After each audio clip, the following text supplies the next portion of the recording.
Hi everyone, I'm Josh, and this is Josh Wright Piano TV. Today's episode is dedicated to Scott, and he asked, how can I find a good piano teacher? This is a great question, and it's a tough question actually. A lot of people say, I'm going to be self-taught from YouTube videos, and well, I make a lot of YouTube videos to help people in their self-instruction as well as to supplement regular lessons.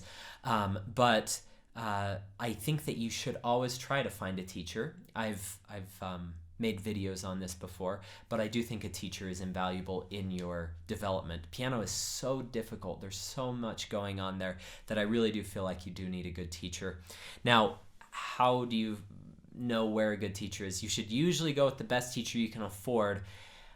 It's not always the case that more expensive teachers are better, but if you can afford a university teacher, for instance, they're going to be charging a lot more than maybe the sweet little old lady down the street that's teaching you how to play a church hymn. You know what I mean? And that's totally a stereotype, so I apologize. But my grandma was one of those sweet old ladies, and she was actually a really, really fine teacher. But she took lessons from a neighborhood teacher growing up, and then she took some jazz lessons from a pretty well-known jazz pianist, and just became a great teacher that helped people get a solid foundation for love of music, basics in technique, really good at helping students how to note read. But beyond that, she said, I need you to go to somebody else. When I got to age 9 or 10, I was practicing hours a day, and she said, you do need to graduate on to a different teacher. So that's when I went to my teacher up at the University of Utah. She luckily took me on as a student, Susan Dolmeyer. She's amazing. I owe so much to her. But how can you go on to find a teacher in your area? The first thing I would do is look at the local universities and maybe call the very best teacher at the university. And the way you can know the best teacher is you can ask around in the community, and sometimes people will say, oh yes, this person is the most prominent at the university. He's kind of like the star teacher. He has the best students or whatever, and maybe give that person a call. Now, most likely, they're not going to be taking on beginners or intermediate. If you're an advanced student, maybe they'll take you on. I'm kind of weird. I actually take on beginners all the time, adult beginners. I'm not great with little kids like 5 and 6 year olds, but I have quite a few adult beginners that I teach on Skype, and I love it.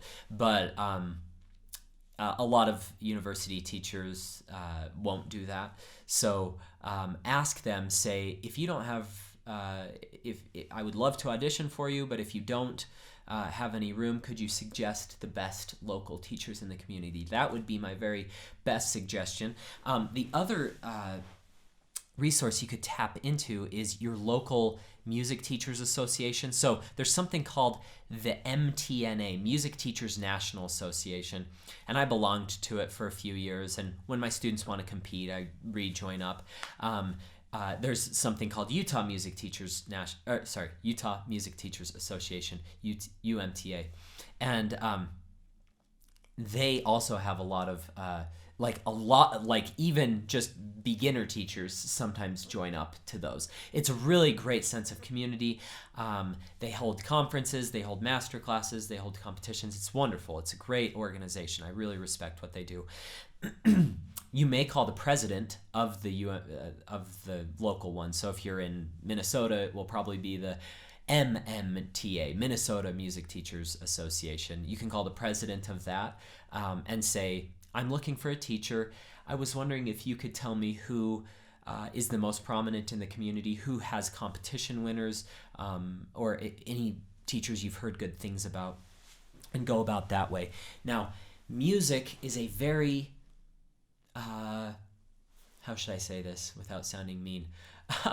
It's kind of a sticky situation. Feelings can get hurt very easily, and I hate this about the music culture, and a lot of people are doing a lot to change this, but teachers get very protective of their students because that's their income and that's their livelihood. I've always been of the mentality that I want to do what's best for my student, and I have sent many students to different teachers. I'm a very experienced teacher. I've taught very high-level students. I teach at the university. But I realize I'm not the best teacher for everybody. And so don't be afraid if things are not going well. Like if you audition with a new teacher and they're like, okay, now we need to start.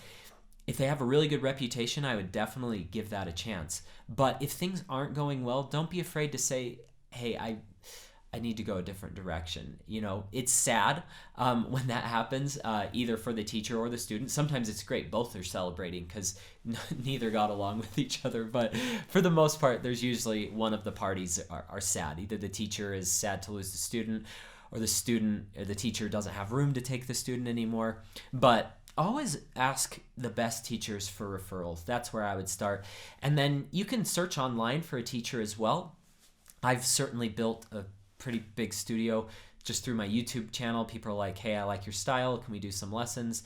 And so that's worked out beautifully. I love it. I love teaching students from all over the world. And I also, it's gotten to the point where sometimes I can't take on new students. Sometimes I can. It just depends on the influx of my university schedule. But I have, like, my little brother teaches on Skype. My little sister teaches on Skype. My little sister's studying with me at the university, and my little brother studied with my previous teacher, Susan Dolmeyer, at the university. One of my previous students, AJ Long, he teaches on Skype. He really loves it. So I have a lot of referrals if any of you do need an online teacher, if you simply cannot find a local teacher in your area. Let me know. If I have room, I'll do my best. If I don't, I will refer you to one of them. I trust each of them completely with beginner, intermediate, and early advanced students. So I hope this video has provided some helpful information. Don't forget to hit that subscribe button if this has been helpful, or if you'd like to see more videos like this. Please also feel free to submit any future video requests to josh@joshwrightpiano.com. So you'll see a subscribe button, a button here to view all of my lessons that I have on my website, and then you can keep watching more videos over here. Have a great week. Good luck in your practice sessions.